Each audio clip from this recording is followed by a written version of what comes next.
Remember, You're a wizard. On second thought, let's not You're go to dig one hole.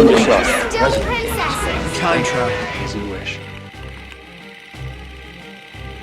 Hello friends and neighbors, well it's September 1st and that means it's not only the first day of VEDS for myself and CodedLockFilms, but it's also the day that the Hogwarts Express is leaving for another year at Hogwarts School Witchcraft and Wizardry. And so, in honor of that, we are going to finally review the final Harry Potter movie, Harry Potter and the Deathly Hallows Part 2. I don't know about you, Jesse, but like everybody has been clamoring for me to do this review for the longest time, so I'm glad we're finally getting around to it.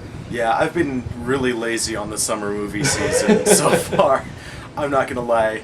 I've fallen really behind just with settling into a new job and moving back. Honestly, I don't think I've reviewed anything from the summer since Pirates, so. Yeah, I don't think I have either. Have I? Yeah. I know I've written stuff, but I haven't filmed any of it. Yeah, I've been behind on reviews in general. But anyway, Harry Potter and the Deathly Hallows. We're going to start kind of like we did with Pirates by giving sort of an overview of the previous 7 movies. In general, just to give a broad generalization of my feeling, I felt like they started off really strong with 1 and 2. They kind of fell off with 3, though I don't think 3 is as bad as everybody else seems to think it is.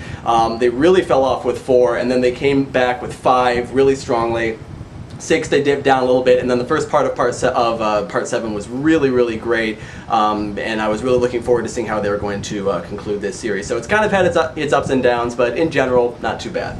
Yeah, I would definitely have to agree with that. I am one of the more staunch supporters of movie 3 than a lot of people I know. Mm-hmm. Yeah, like I said, it's a lot of people seem to have these really negative opinions on it. I mean, I don't think it was as good as some of the others, but yeah. I did like it, and I really well, it was pretty good. I think what threw people is that it was such a dramatic shift of tone from movie 2 to movie 3. I could see that. Yeah, and honestly, I think if they had made it like movie 3 from the beginning, it wouldn't have been quite as jarring. And I think on its own, it's not a bad movie. And I remember thinking it wasn't a bad movie at the time, but it's just such a jarring change of tone. Yeah, I would agree with that. But we're not here to talk about movie 3. No, we're not. We are here to talk about. Yeah, no, that will come with the Harry Potter books versus movies review. So the final Harry Potter movie, general opinion, I thought it was very well done. I was very happy with what they did. I was actually surprisingly happy with the stuff that they actually did change, with the stuff that they added. And they did add a few scenes that did kind of change some things around. But in general, I thought, for the most part, this really did serve the story well.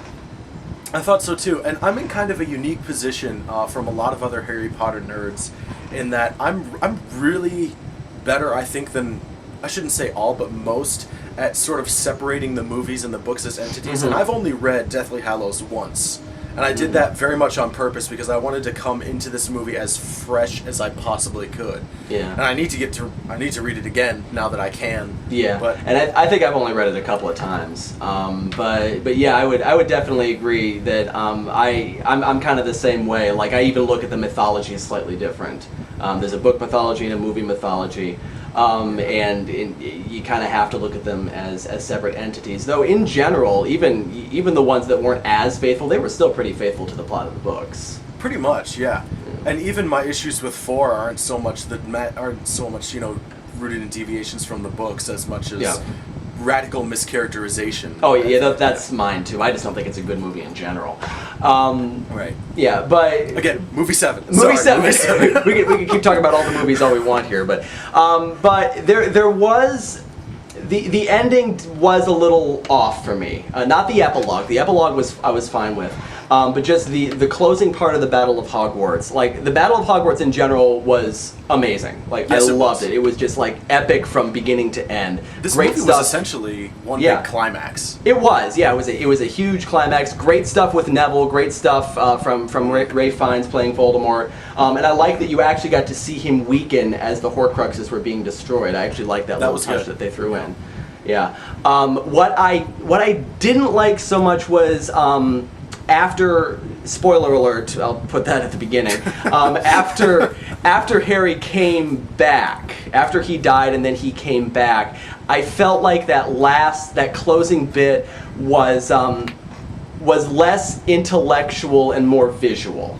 I felt like they went more for the eye candy side of it, and as a result, it actually went on a little bit too long. Which part are you referring to as the closing bit again, specifically? After Harry comes back from the dead, and they're at the point where they're trying to destroy the snake and Voldemort at the same time. Right. And Voldemort and Harry are basically chasing each other around the castle and all that sort of thing. That I just felt like went on for a little bit too long. And another thing that kind of bothered me was that, and this is more of a pragmatic point, but Harry and Voldemort were alone when Harry finally killed him, and so nobody actually saw him die except Harry. So I'm trying to picture the scene afterward where he walks back into the castle. I killed him, guys. He's dead. I'm like, what? Are you, Rick? No, he's dead. Really? Yeah. Yeah. But I mean, those are really Oh, man. That sounds like just some amazing outtake of some kind. You killed him? Yeah, I killed him. They're all still tossing spells at each other. The Death Eaters are still trying to get. He's dead. Guys, the Dark Lord's dead. Guys. Yeah. But yeah, it's one of those things where you kind of have to look at the missing scene because they don't show that bit where he comes in and tells them, so you kind of have to fill in the blank on your own. But honestly, those are really minor things, and in general, I felt like it really closed off the series really well. Yeah, Go ahead. I feel like this movie did what was really a lot about sort of recreating the moments that made the fans go yes in the book. A lot of movies are like that. Yeah. And, I mean, you know that if they had not put in "Not My Daughter, You Bitch" into that movie, then the fans would have just stormed. I thought her delivery of the line was kind of weird the first time I saw it. I don't know, maybe it's just because I wasn't the way that I pictured that line in my head, but it was very subdued. Yeah, it's more cold than angry. Yeah. I actually kind of like that play on it. And I do have to say, just name a few people. Maggie Smith was wonderful. Jason Isaacs was wonderful. Absolutely. Alan Rickman, probably the best acting I've seen him do. And I will say this, and I'll mention this in my Books versus Movies review too. Alan Rickman actually made me feel sorry for Snape. Like, I never actually felt sorry for Snape reading the books, but Alan Rickman, the way he played that part in all the movies, not just this one, he actually did make me feel some sympathy for the character of Snape. Oh yeah, it's genius. And I believe, I could be mistaken about this, but I believe that Alan Rickman was one of the few people that J.K. Rowling actually, told about the ending of the book. And it was just worked very closely with him on the characterization and how to play Snape, and it just. Alan Rickman had knowledge of his character beyond what books were published at the time. Yeah. I mean, he's kind of like the Obi-Wan Kenobi of the Harry Potter universe for me. In that he's like one of the few things that I absolutely love across all the movies. And not even Obi-Wan Kenobi, because I didn't like him in the first Star Wars movie. But anyway, I think he's just. He's absolutely sublime. Yeah, he's consistently very, very good in his characterization. He's Alan Rickman. He's Alan Rickman. Yeah, you can't get much. It's like saying he's John Hurt. They're just some people. Yeah. Yeah, exactly. And John Hurt was good for as brief a time as he was. Oh yes. Oh God, I love John Hurt as Oliver. I mean, I'm disappointed that he didn't get a bigger role in the series, but he did really well with the role that he got.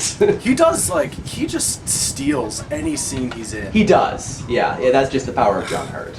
Yeah. My freaking phone. Yeah. Well, Shut up. Yeah. All right. We're probably about out of time here. So yeah, any we're closing thoughts? about 8 minutes into it at the moment, I think. Yeah. So any closing thoughts? All in all, I thought it was really good. For what it's worth, I thought it followed the book pretty well. I thought the characterization was great. I thought the action was, for the most part, really, really good. I liked the dueling. Gosh. I liked pretty much everything about this movie. Yeah, I'm the same way. All in all, really solid movie. Definitely towards the top in my ranking of how the movies stack up. And on the worth meter, I would give this a worth owning, definitely. I would have to say the same. Yeah, definitely. Yeah, so when it comes out, get this movie. All right, well, that about does it for this, and we hope that you will join both myself and Coded Lock Reviews for the remainder of VEDS Vlog every day in September. So until next time, I'm Matt Guyan. And I'm Jesse Coder. And we'll see you around. Bye. See you later.